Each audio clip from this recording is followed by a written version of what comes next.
welcome to the 17th Annual National Economics Challenge. And we're just a few minutes away from the main event, with our wonderful host, Steve Leisman.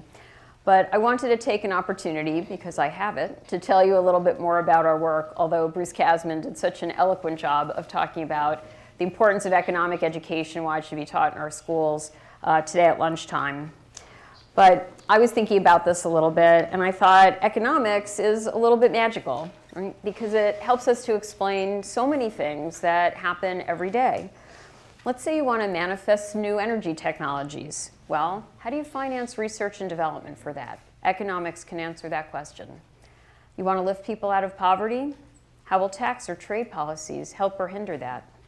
You want philanthropy? Well, where will your investment bring the best return? Hint, Council for Economic Education. Just saying. This competition, I'm surprised I didn't hear shout outs on that. This competition, there we go, is our council's signature national event. It's the culmination of hard work on all fronts, including ours, my wonderful team, but most especially the students and their fabulous teachers. As I said this morning, 11,000 students competed to come here to New York City to win from across the country. That is a record number of students. And they represent just a small part of the thousands of other students from grades K through 12 who are served by our programs and the truly remarkable teachers with whom we and our affiliates work every day. Some of the students who competed around the country had actually never been on a college campus before when they got to their state challenge finals. But most importantly, all of the students had a chance to meet their peers and experience what it takes to excel. Our student competitors have gained discipline, exposure, and confidence. In this room and in classrooms that led these students here, you see the fruit of hard work, the pleasure of camaraderie, and the joy of accomplishment.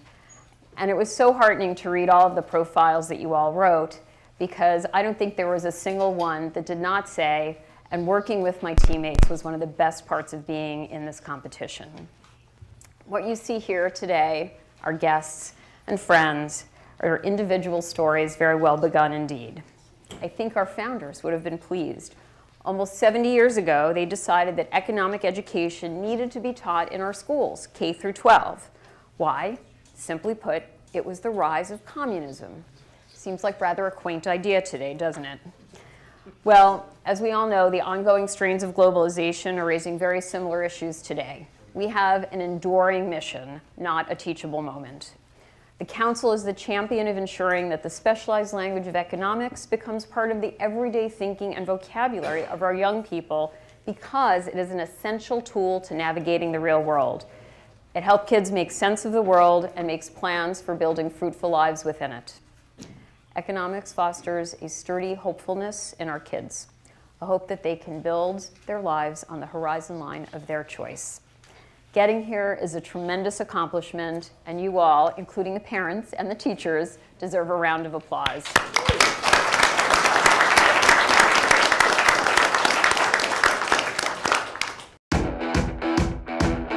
We're a very strong team this year.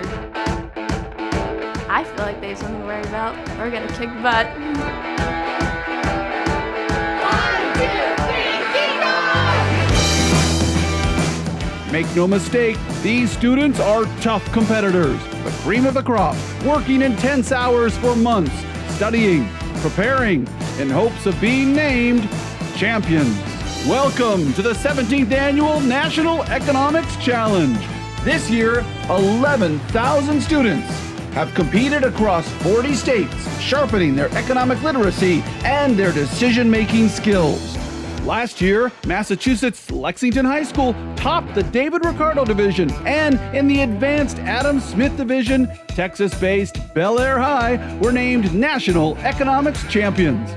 This weekend, 8 new teams have traveled to New York in hopes of winning this year's top prize. It's been a weekend of VIP tours, Wall Street, Times Square, mixed with the exhausting semifinal rounds. Welcome to the 17th Annual National Economics Challenge. Now, the competition for the top prize is about to begin. In the David Ricardo Division, for students enrolled in no more than one semester of economics, it's Hunter College High School of New York, New York, the school's second visit to the finals. Battling North Penn High School of Lansdale, Pennsylvania.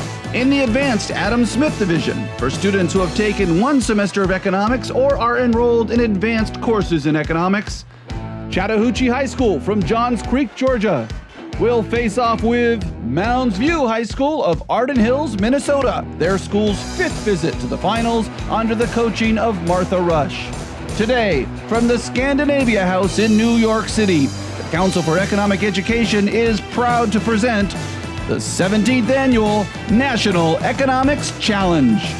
And now, the President and CEO of the Council for Economic Education, Nan Morrison. Thanks, John. I know there's a lot of work putting that video together over the weekend, and thanks to all of our students. We are just minutes away from the final championship rounds of the competition. I need to acknowledge our fabulous board and many of our sponsors who are here with us today. We could not do this without their help. Investopedia sponsored our scholarships and awards today for our championship teams. My dear friend Russell Glass, who sponsors the Adam Smith Individual Achievement Award. The Alfred P. Sloan Foundation, who helps us in so many ways. Steve, Elizabeth, and the whole crew from CNBC. John Palacio, Rick, and the And Now crew. And of course, all of our other friends and supporters. I'd also like to give a special welcome to something we're doing for the first time this year. The SKT Education Group is our exclusive partner in China. They ran a competition for the first time this spring and managed to get almost 500 kids participating in no time at all. And we have their two finalist teams. They'll be doing an exhibition round later this afternoon. I also wanted to thank all of our judges for donating their time, as well as the teachers, parents, grandparents. I know we have a sibling or two in the house as well. And again, my fabulous staff who worked really hard all weekend and over the last several weeks in particular. And of course, CNBC for everything they do for us.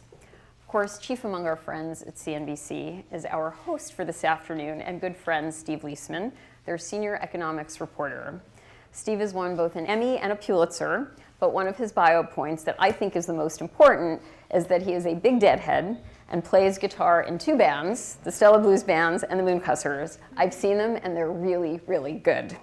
So you can see you can do economics and still rock out. Well, I can't, but Steve can. So with that, I'm going to bring Steve up and let him start doing his thing.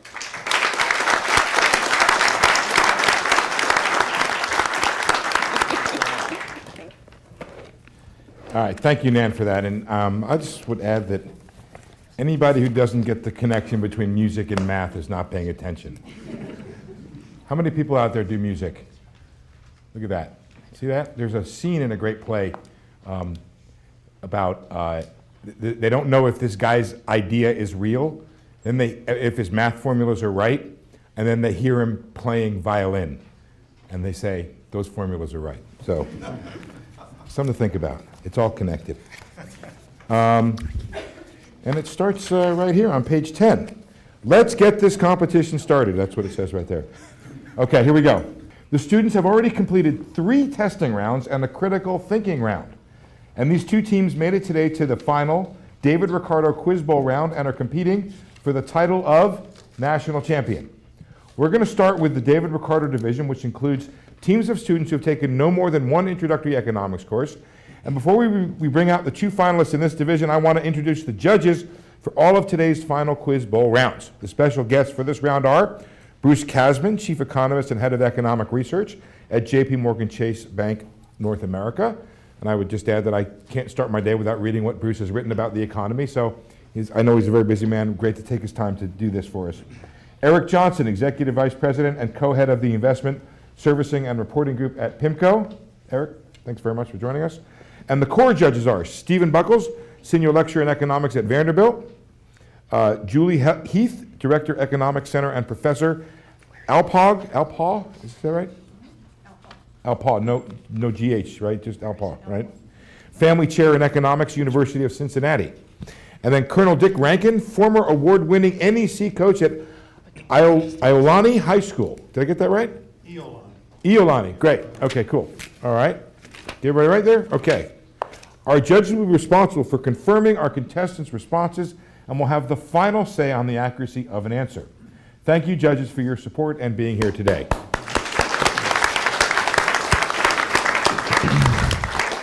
Now we're going to go to the videotape to learn more about our finalist teams for the David Ricardo Division.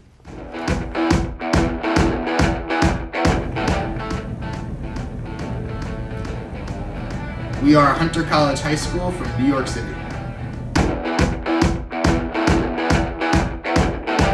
North Penn High School, Lansdale, Pennsylvania.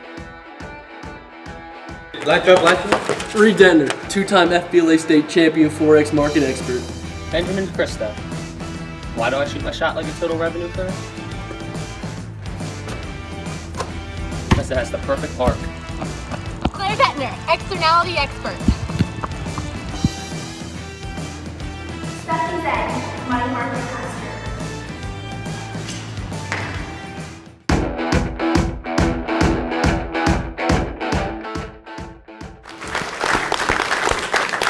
All right, I'm going to call the teams to the stage now. Let's give a round of applause to the top teams in the David Ricardo Division. Help me welcome the finalist in the David Ricardo Division is Hunter College High School from New York, and the second finalist is North Penn High School, Lansdale, Pennsylvania. Come on up, guys.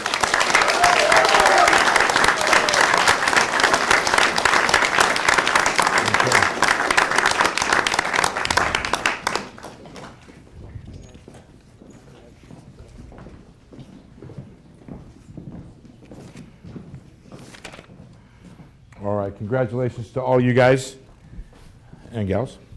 Welcome to the 2017 National Economics Challenge David Ricardo Championship Round. Pay attention, teams. Here are the competition rules, which I think you know, but we're going to go over them again. Whoever buzzes in for a question will be considered the team spokesperson for that particular question and must give the final answer. Team members may buzz in at any time while the question is being read. However, should they buzz in before the entire question has been read, I will stop reading the question. The team may not confer, and within 5 seconds, the person who buzzed in must answer based solely on the information he or she has heard up to that point. If a team member buzzes in after the entire question is read, the team has 15 seconds to confer and then give a response. If the team answers incorrectly, I'm going to read the entire question again. The other team will have 15 seconds to respond, and any team member can give the final answer.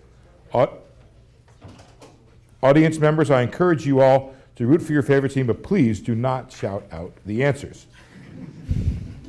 Before we begin, I'd like to give the two teams the opportunity to introduce themselves. Starting at the far end, would each of you test your hand buzzer? We'll start over here on my right.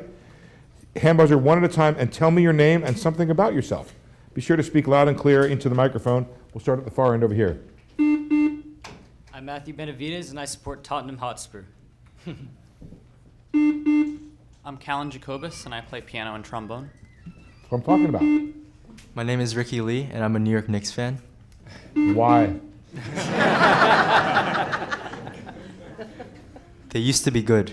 But you weren't even born when they were good. True. Go ahead. I'm Brian Liu, and I enjoy reading about history. Nice. Over there on the far end, please. From North Penn. I'm Stephanie Zhang. I'm a junior at North Penn High School, and I'm a dancer. Could you hit that buzzer one more time? I just want to make sure. Yeah, cool. Okay, good. My name is Ben DeCristo, and I love to travel. Nice. My name is Reed Dentner, and I love Investopedia.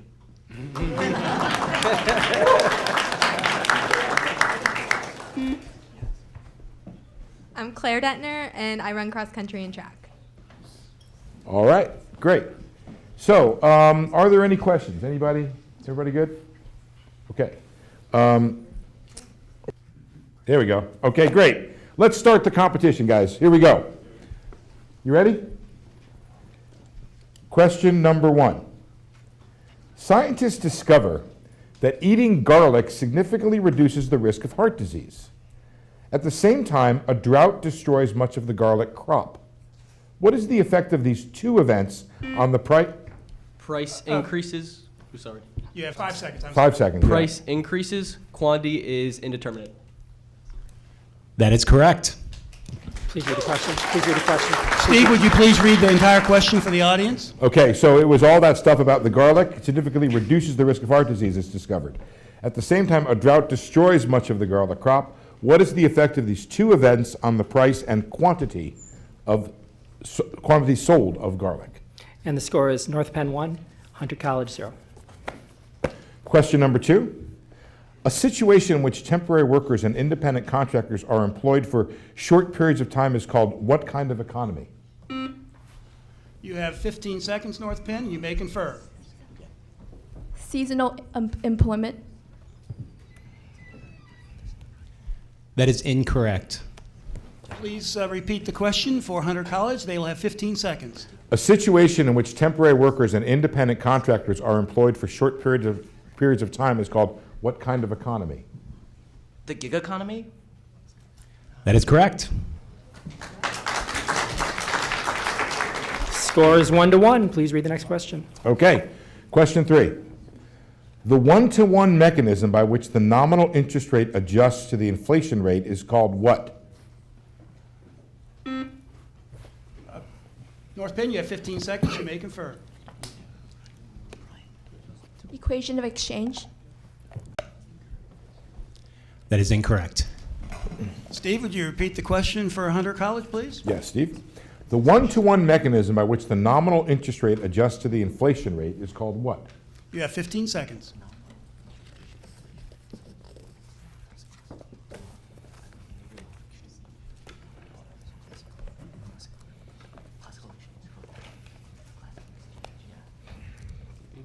Classical exchange? That is incorrect. The correct answer is the Fisher effect. Score remains. My pencil broke. We don't actually have a procedure for that. Yeah, we're going to have to call off the whole contest now. And look who rises to the occasion here. Could you imagine the whole operation, man, coming to a halt on the pencil thing? But you're right to raise that. If anybody else has a pencil problem, we'll just go see Nan. All right, we are on to the fourth question. Am I correct? Yes, it's 1-1. Did we get the score 1-1? Yes, it's 1-1 out of the Okay. fourth question. Here is, we have a video question that will be asked to you by Federal Reserve Governor Lael Brainerd. What open market operation would you expect the FOMC to implement if they were voting to fight a recession? You have 15 seconds. You may confer.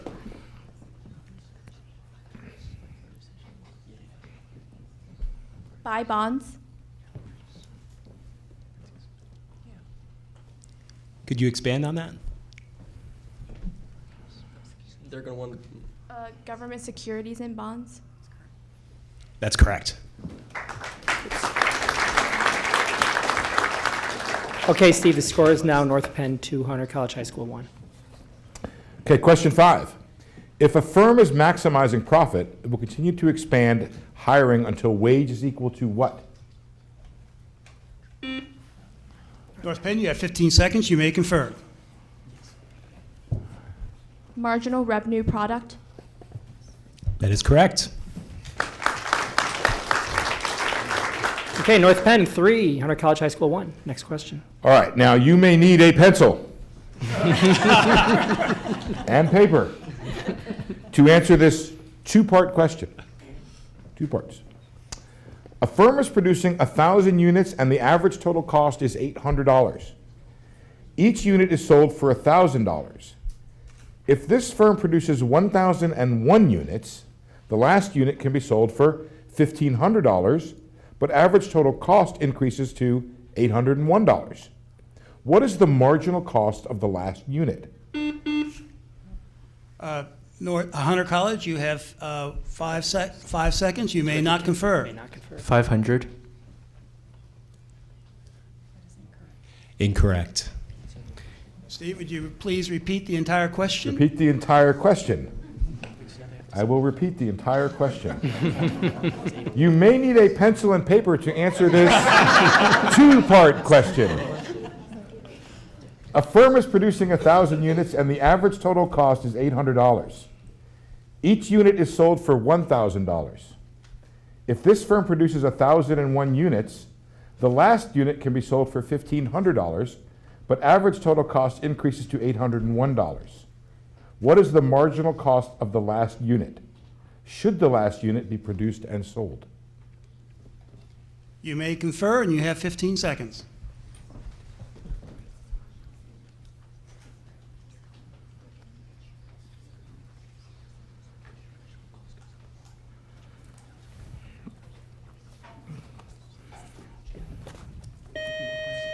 Time is up. We need your answer.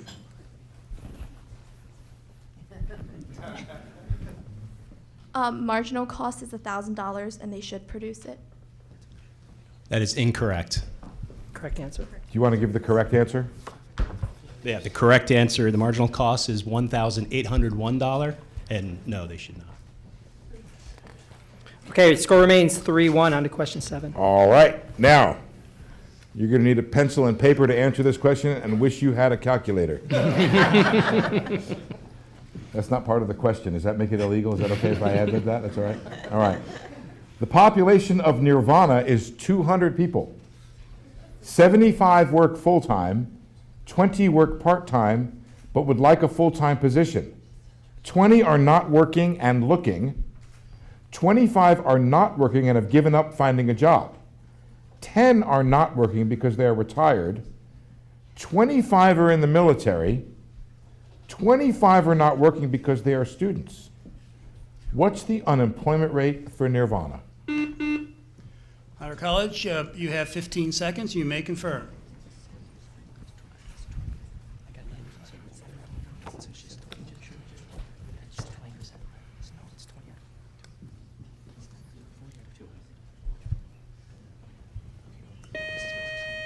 Your time is up. We need your answer. 10%. That is incorrect. Please read the question. Can you repeat the question? I mean, I can repeat the question. You guys want to hear the question again? Yes. All right. You may need a pencil and paper to answer this question, but you may wish you had a calculator. The population of Nirvana is 200 people. 75 work full-time, 20 work part-time but would like a full-time position. 20 are not working and looking. 25 are not working and have given up finding a job. 10 are not working because they are retired. 25 are in the military. 25 are not working because they are students. What is the unemployment rate for Nirvana? You have 15 seconds, and you may confer. Yeah.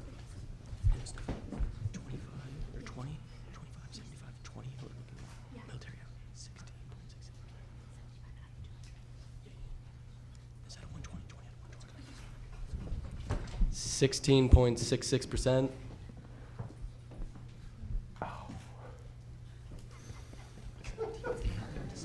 17%.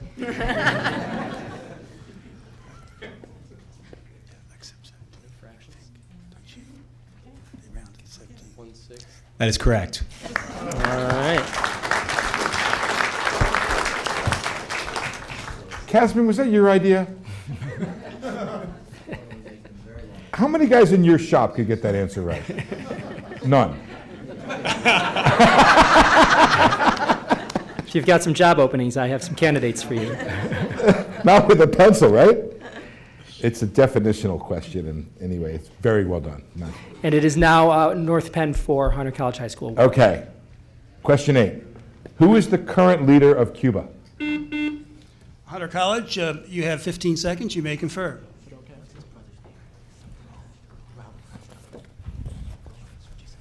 Raul Castro. Correct. Now 4-2. Next question. Question 9. If Congress passes legislation that gives a tax credit to firms for building new plants in the U.S., what would be the effect on interest rates? Hunter College, you have 15 seconds. You may confer.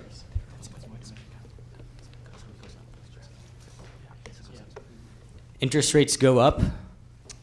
That is correct. Okay, we're now North Penn 4, Hunter College High School 3. Okay, Cool. We have another question, another video question here being asked by Fed Governor Lael Brainard. When all positions are filled, how many voting members attend each FOMC meeting? North Penn, you cannot confer. You have 5 12. seconds. That is correct.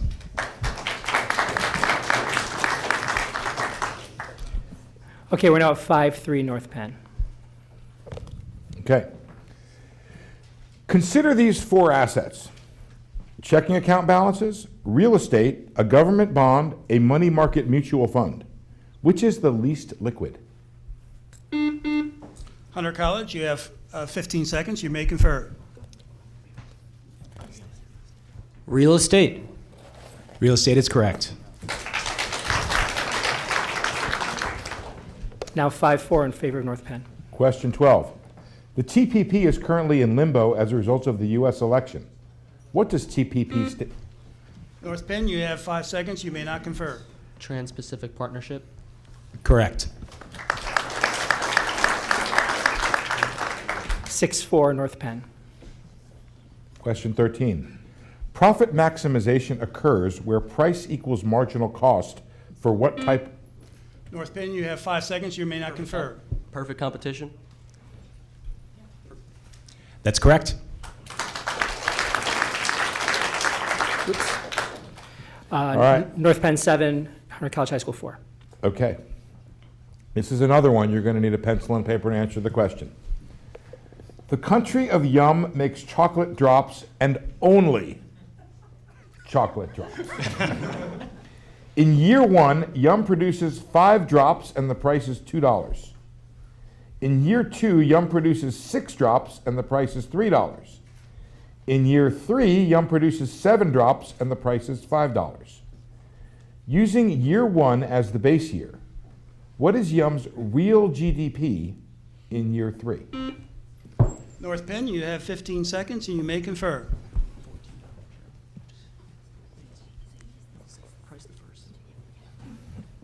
$14. Correct.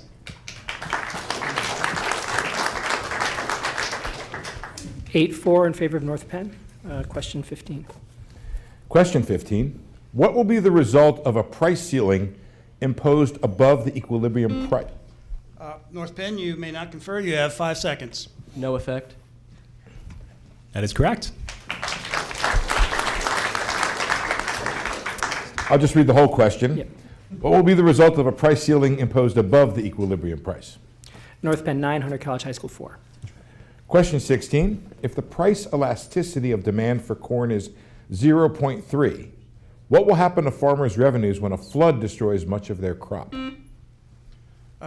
North Penn, you have 15 seconds. You may confer. Total revenue increases. Correct. Okay, we're at 10-4. On to question 17. Okay. Question 17. The rate at which money is spent in an economy is called what? You have 15 seconds. You may confirm. North Penn. Velocity. That is correct. Question 18. Simon has applied for many full-time jobs over the past few months but was never hired. So he stopped looking for work. North Penn, you may not confer. You have 5 seconds. Discouraged worker. Correct. Steve, would you repeat that whole question for the audience? Yep. I'd like to repeat it for the President of the United States also. Simon has applied for many full-time jobs over the past few months but was never hired. So he has stopped looking for work. How would the Bureau of Labor Statistics classify Simon? So the score is now 12-4, and there are 12 questions remaining. Question 19. What is the most volatile component of GDP? North Penn, you have 15 seconds. You may confer.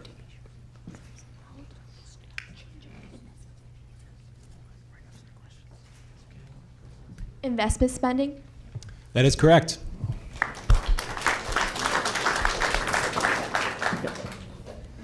Steve, can we just take one break? Brian, can I ask you to just press your buzzer? Thank you. Question 20. The fact that newspaper dispensers open up to reveal the entire stack, trusting you to only take one, but vending machines dispense one can of soda at a time, is an illustration of what concept? North Penn, you have 15 seconds. You may confer.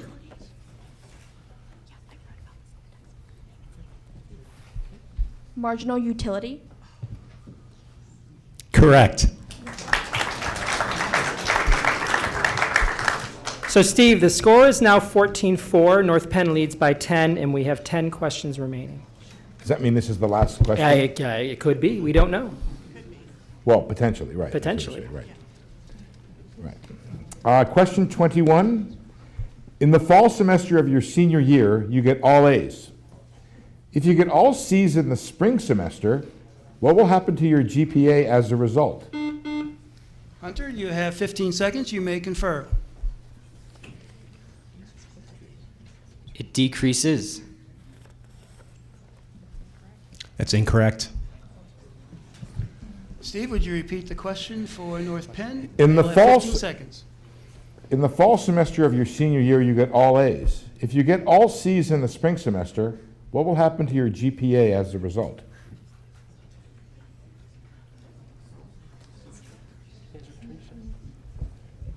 It decreases from 4.0 to 3.0. That is incorrect.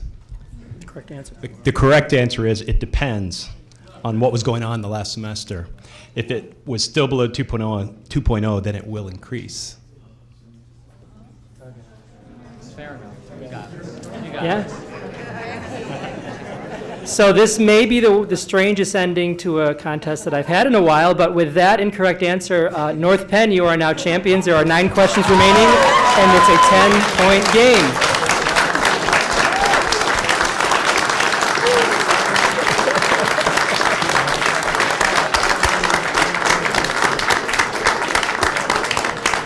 All right, well, congratulations. That's just great. North Penn, and great job, Hunter College.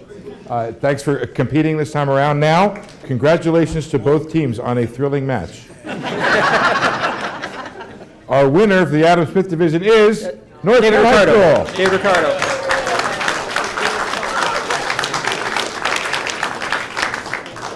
Okay, so we're going to set the stage up, I think, for the next round. Is that right? Okay, just another round of applause for everybody.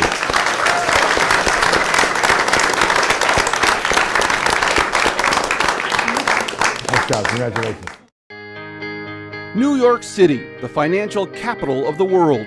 But in the shadow of Wall Street, when it comes to financial literacy and economic education, New York is just like every other community in need of this fundamental knowledge. Right here in New York, the Council for Economic Education does what it does best in cities across the nation, reaching kids and the people who teach them. Learning how math's fun. On the ground, in communities like Rego Park, a Queens neighborhood that is a microcosm of American diversity and where CEE has its family financial literacy nights. You can save your money for college, a toy, like many things. Save it up for anything. I want my children to understand the tool of money. That's why more jobs are being created, which increases the GNP per capita.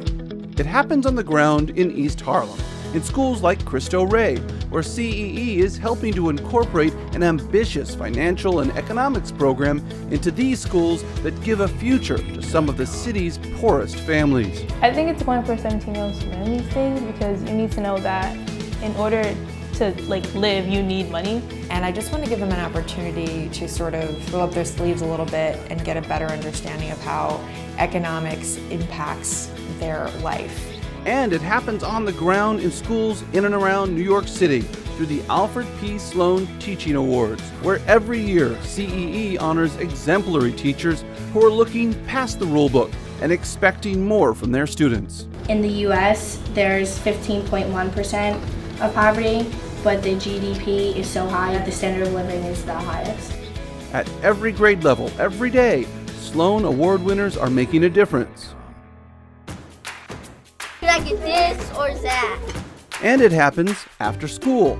there's Never Too Young, a K-5 after-school program that focuses on economic and financial education as early as possible. In just 3 years, nearly 1,000 students have participated.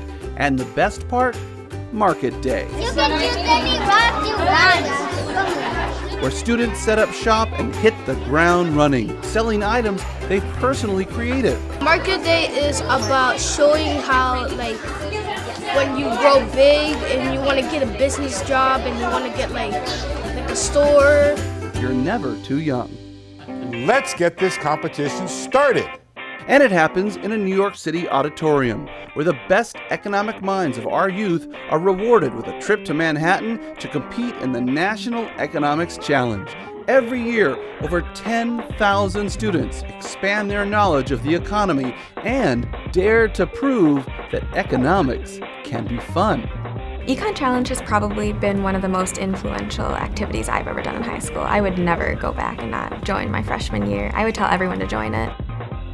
New York City, a shining example of the work that the Council for Economic Education does here and across America.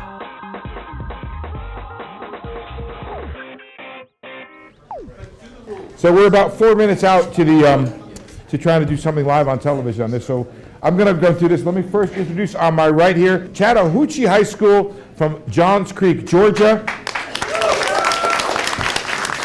Mounds View High School, Arden Hills, Minnesota. Noteworthy that this is the 5th time at the national finals.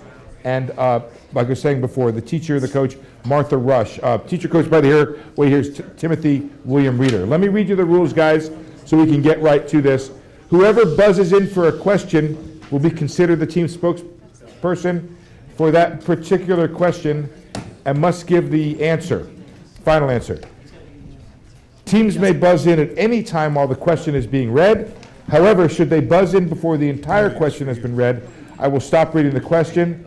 The team may not confer, and within 5 seconds, the person who buzzed in must answer based solely on the information he or she has heard up to that point. If a team member buzzes in after the entire question is read, the team has 15 seconds to confer and then give a response. If the team answers incorrectly, I will read the entire question again. The other team will have 15 seconds to respond, and any team member can give the final answer. We're going to do the introductions a little bit later. I think what I'm going to do now is we're going to wait until they're done. We're ready to go with the first questions, right? Have we done everything? Judges, okay to proceed? Well, Becky, I'm here at the National Economics Challenge put on by the Council for Economic Education. This is their 17th annual challenge. Call it the spelling bee for economics. And you've joined us at just the right time because we are about to begin the final round here. We're going to start asking questions of these terrific and incredibly bright students. One school, Chattahoochee High School from Johns Creek, Georgia, and Mounds View High School back for the 5th time here from Arden Hills, Minnesota. And the first question, this one, come on. Who wrote Das Kapital? Chattahoochee, you may not confer, and you have 5 seconds. Karl Marx. That is incorrect. Please read the question. I'll read the full question. Who wrote Das Kapital, and what other famous book did he or she write? You have 15 seconds. You may confer. Karl Marx, and the other famous work is the Communist Manifesto.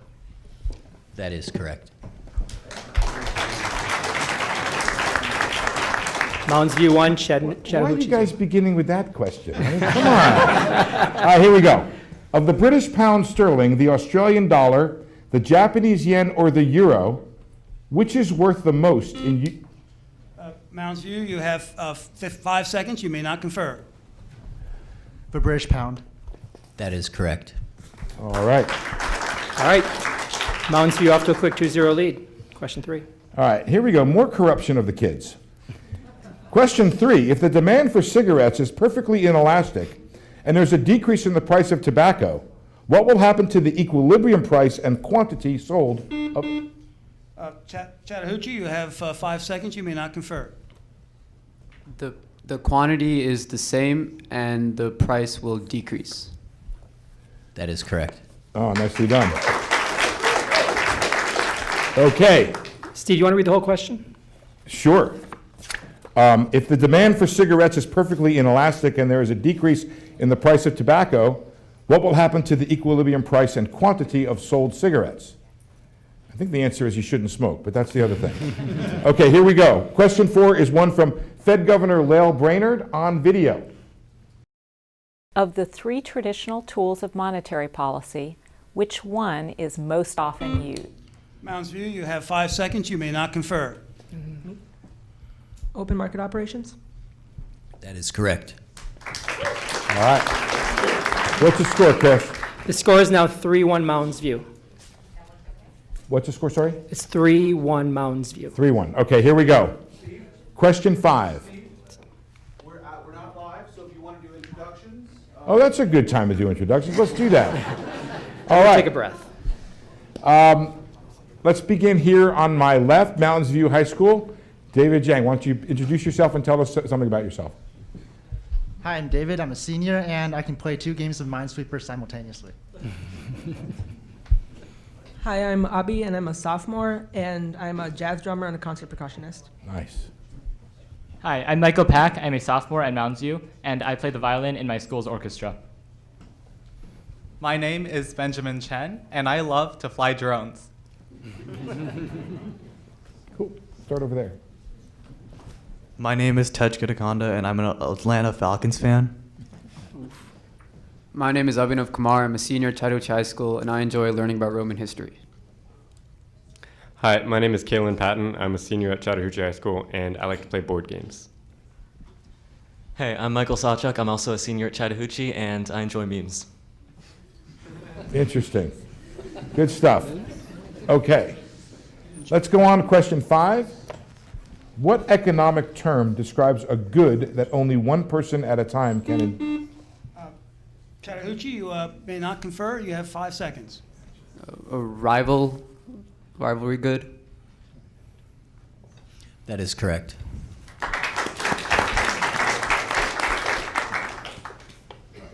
Okay, we're at 3-2. Mounds View leads by 1. Okay, would the judges please back me up on this? We changed the wording of this question at just shortly a little while ago, so I want to make sure I read it correctly. Ceteris paribus, if an unemployed worker becomes discouraged, what effect will it have? Mounds View, you have 5 seconds. You may not confer. The unemployment rate will decrease. That's incorrect. That's incorrect. Okay. Steve, would you repeat the entire question for Chattahoochee? They have 15 seconds. Ceteris paribus, if an unemployed worker becomes discouraged, what effect will it have on both the labor force participation rate and the unemployment rate?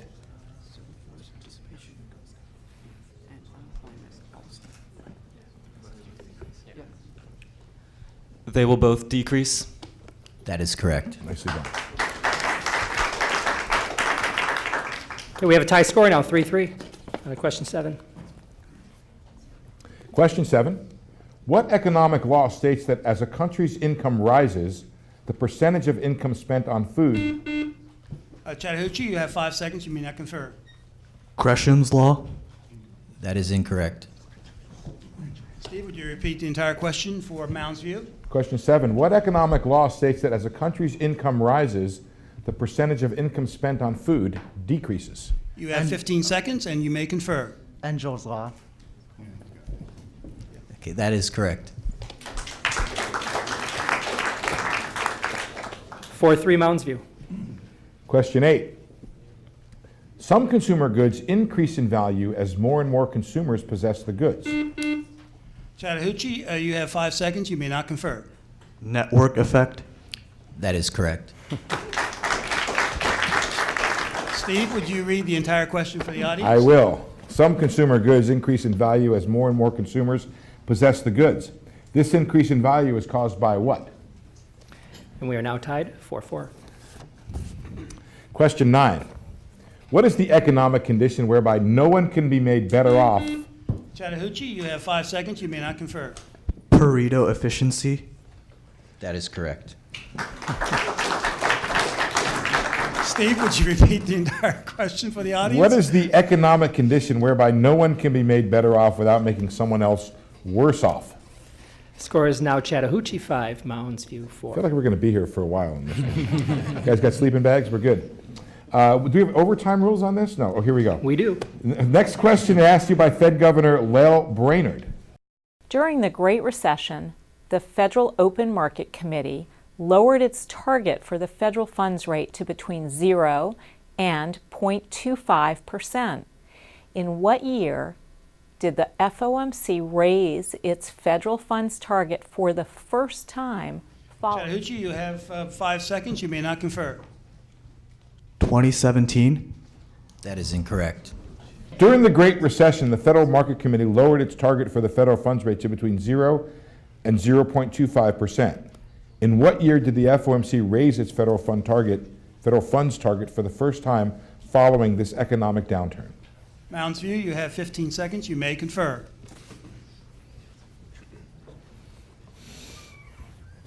$2015. That is correct.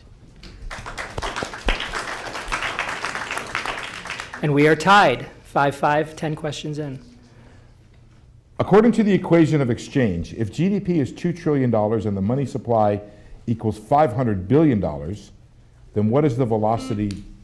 Mounds View, you have 5 seconds. You may not confer. 4.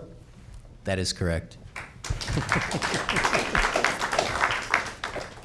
What kind of domestic monetary policy would be most consistent with reducing a country's trade deficit? Chattahoochee, you have 15 seconds. You may confer.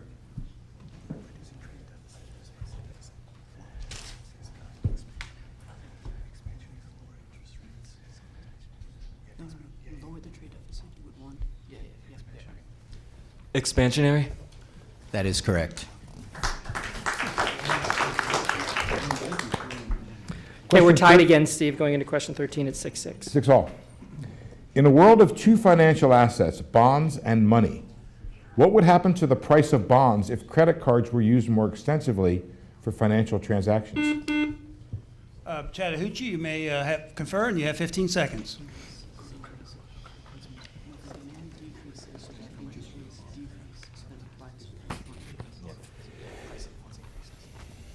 Increases? Yes, that's correct. 7-6, Chattahoochee. Question 14. What are the effects of government payments to producers on market prices and quantities sold? Chattahoochee, you have 15 seconds. You may confer.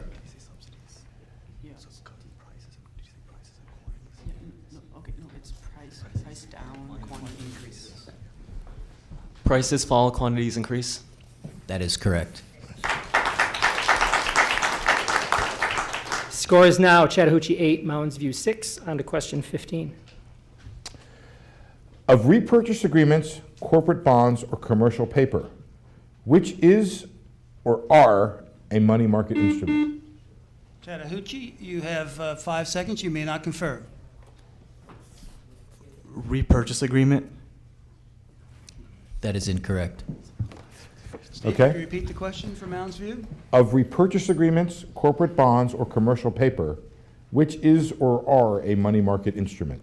Mounds View, you have 15 seconds. You may confer.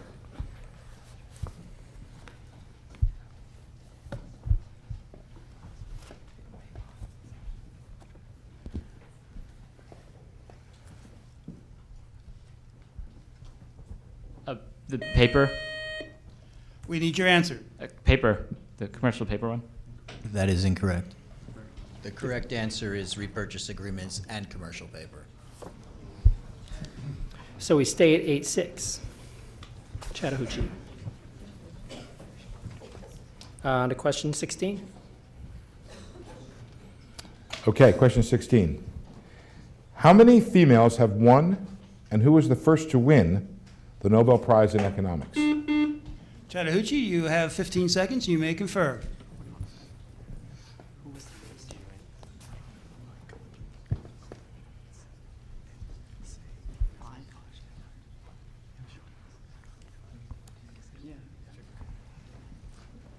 Five and Robinson? That is incorrect. Can you repeat the question for Mounds View? How many females have won, and who was the first to win the Nobel Prize in Economics? Mounds View, you have 15 seconds. You may confer.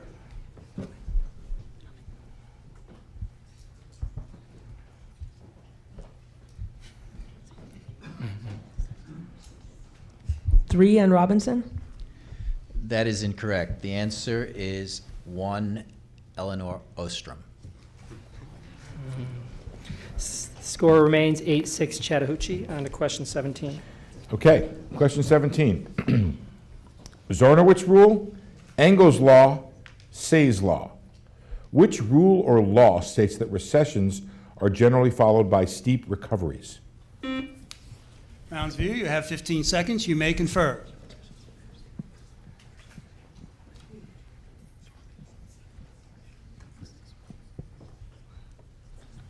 The first one that was stated. We can't accept that answer. Sorkin? Jorgensen's law. Zardowicz. I'm sorry, that's incorrect. You can Reread the question. Okay, I'll repeat the question. Yes, you may repeat the question. Thank you. Thank Steve. you. I wouldn't want to repeat without your express permission to repeat. We got a thing going, Steve. We got to keep I it know. going. It's a polite request. Exactly. Sir. Thank you. Zornowitz rule, Engel's law, Say's law. Which rule or law states that recessions are generally followed by steep recoveries? You have 15 seconds. You may confer.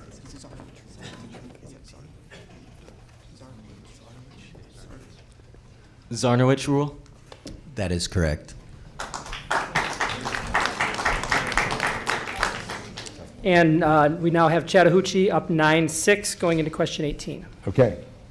Question 18. An increase in monopoly power would most likely lead to what impact on a long-run Phillips curve? Chattahoochee, you have 15 seconds. You may confer.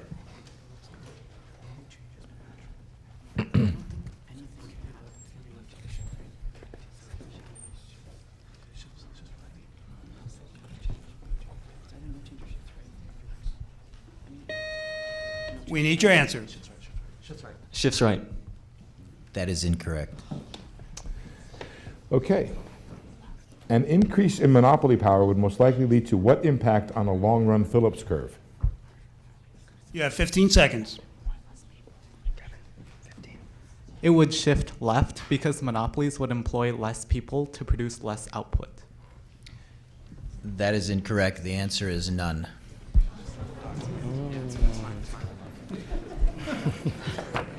Score remains Chattahoochee 9, Mounds View 6 going into question 19. I'll think about that one for a bit. I had it flattening for the record. Long run Phillips. Huh? Long run Phillips curve. Oh, but short run to flatten?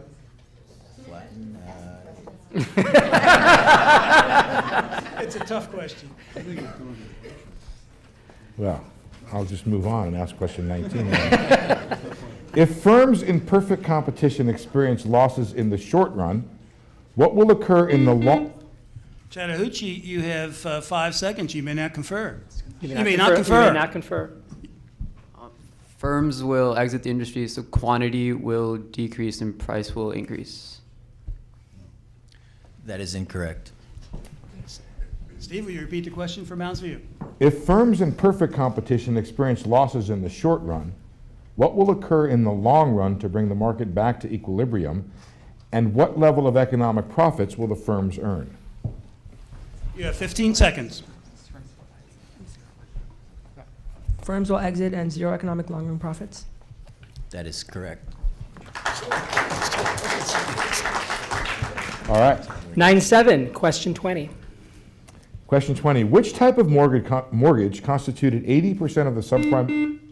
Chattahoochee, excuse me. You have 5 seconds. You may not confer. Fixed rate.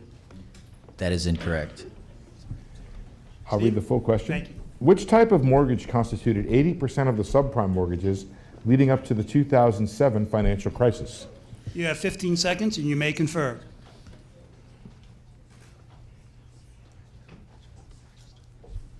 Adjustable rate mortgage.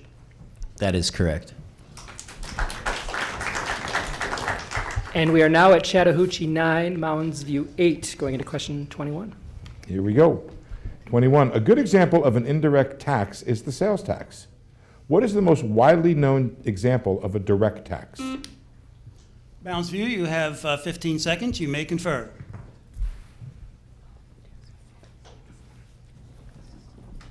The income tax? That is correct. And with that, we are tied going into question 22. Question 22. Expected inflation or expected deflation. Which would be the cause of an inverted yield curve? Chattahoochee, you have 15 seconds. You may confer.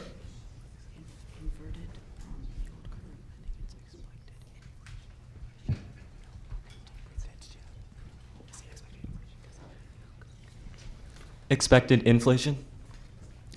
That is incorrect. Steve, would you read the question for Mounds View? Expected inflation or expected deflation? You have 15 seconds.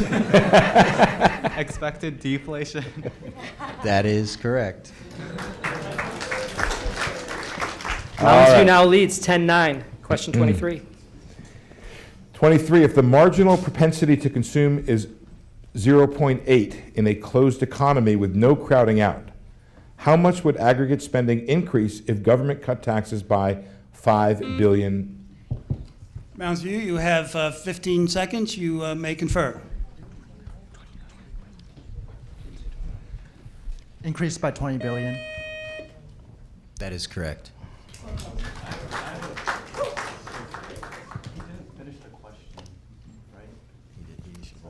Shouldn't they have only had 5 seconds and without conferring? What do you think? What do you think? No, you said 20 billion. No. He didn't finish the question.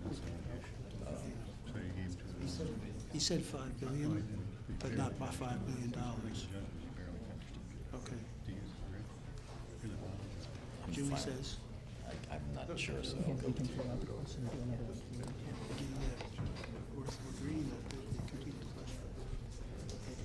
don't think they did? Okay, you're the judges. Sorry, the ruling is he did complete the question. Okay. Okay, question 24. Assume that a perfectly competitive firm is in long-run equilibrium and is producing 200 units. The firm's average variable cost is $20, and its total fixed cost is $2,000. What's the firm's marginal cost? Chattahoochee, you have 15 seconds. You may confer.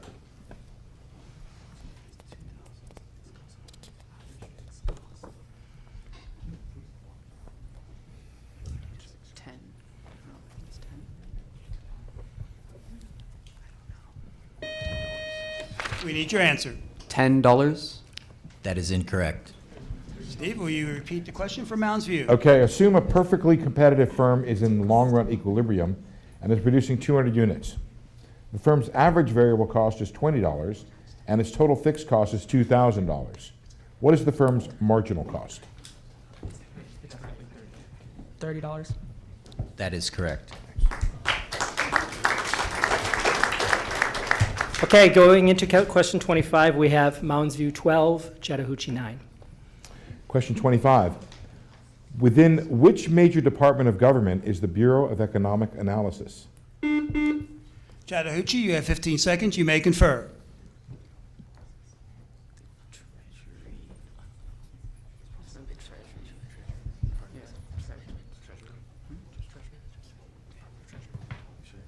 Department of Treasury? That is incorrect. Question 25. Within which major department of government is the Bureau of Economic Analysis?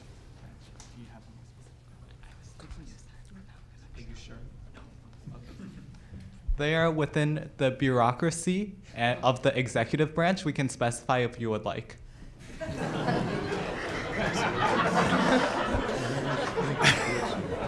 think it's blitzy. I think it's incorrect.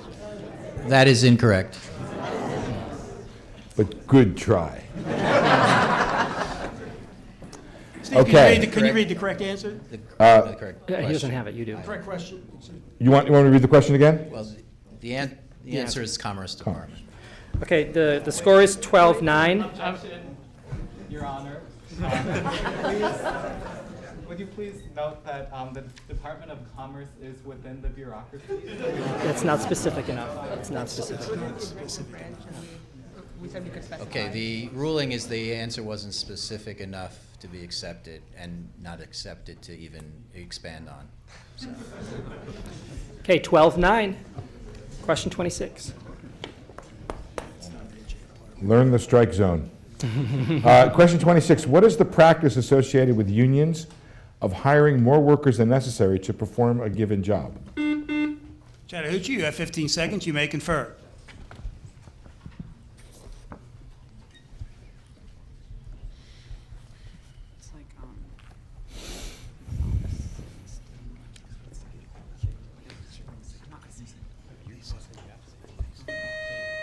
We need your answer. Safety net? That is incorrect. Question we need the 26. new question. What is the practice associated with unions of hiring more workers than necessary to perform a given job? You have 15 seconds.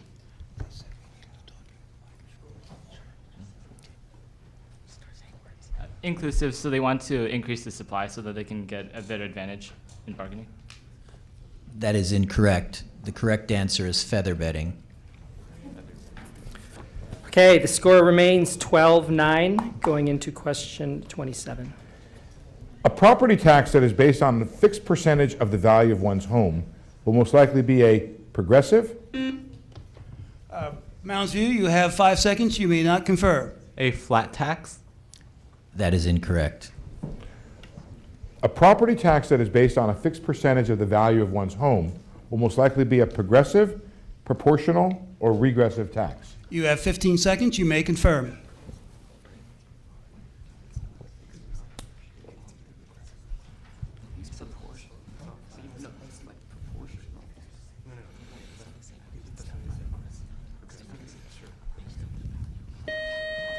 Regressive? That is correct. So we are at Mounds View 12, Chattahoochee 10. We have 3 questions remaining. Wow. 4 questions, right? 28, 29, 30. Is it 31? Okay, question 28. From smallest to largest, rank consumption spending, investment spending, net export, and government spending on goods and services as percentages of U.S. GDP. Chattahoochee, you have 15 seconds. You may confer.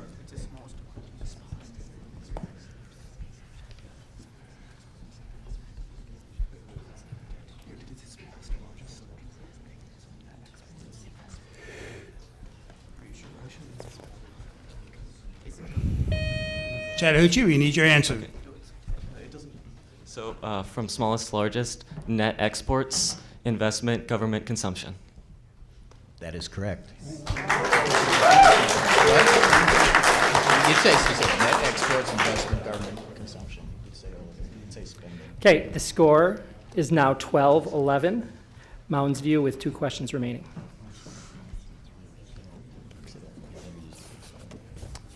Question 29.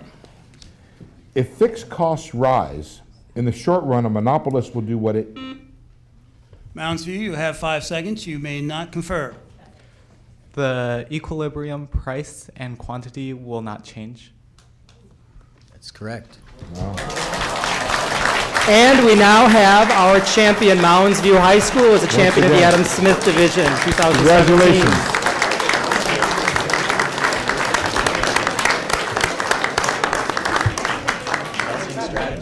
Okay, we're going to go to awards now. Let me check in with Elizabeth on everything. Reserved trophies, really well done, everybody. I'd like to welcome to the stage the Council for Economic Education President and CEO, Nan Morrison, Barry Haynes, Board Chair of CEE, and Russell Glass and Greg Frazier, Senior Vice President of Investopedia. Thanks, Steve. Can't thank Steve enough for all he does for us. He also MCs our gala, October 25th at the Plaza. Okay, before we do the team trophies, I'd like to start off by presenting the Russell Glass Individual Achievement Award. Russell is very deeply committed to education and hockey and helping kids achieve their highest potential. He came to this challenge a few years ago and really fell in love with it, and we can't thank him enough for his generosity and the time that he puts into it. So it's with gratitude that we award the top Adam Smith Division Scholar for best individual achievement based on his or her combined test score and overall performance in the analytical thinking round, which everybody did a fabulous job on yesterday. And the award goes to Michael Sawchuk from Chattahoochee High School. Come on up, Michael. Pass it on, right? Congratulations, well done. Let's get a picture here with Russell. Let's sneak in.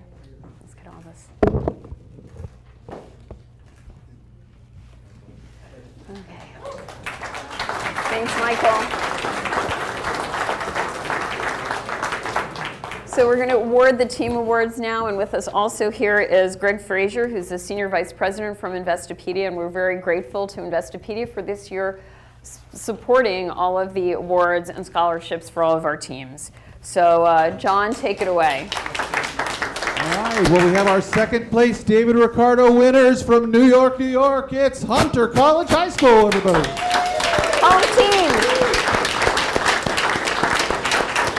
This is their second Hand it time to, coming to the one of the competition, coached by Ben Morganroth, and their chaperone here is Jorge Benavides. But the team is Callan Jacobus, Matthew Benavides, Brian Liu, and Ricky Lee. Congratulations, guys.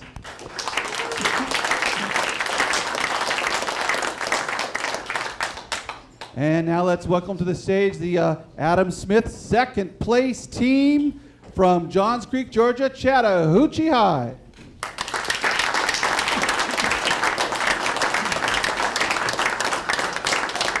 It's definitely a nail biter. Their coach is Tim Reeder, and Chattahoochee High consists of Tej Gudakonda, Michael Sawchuk, Abhinav Kumar, and Kaylin Patton.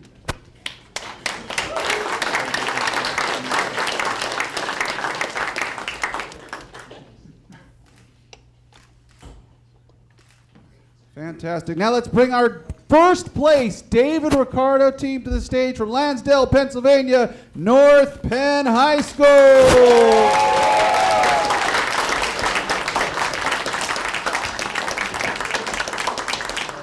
Coached by Linda Westerland and chaperoned by Gustav Maurer. They consist of Benjamin DeCristo, Claire Dentner, brother Reed Dentner, and Stephanie Zhang. Well done. First place David Ricardo team.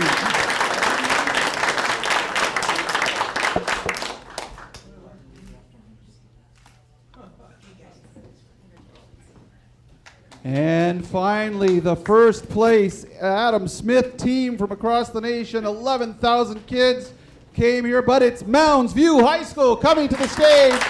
First place in the Adam Smith division.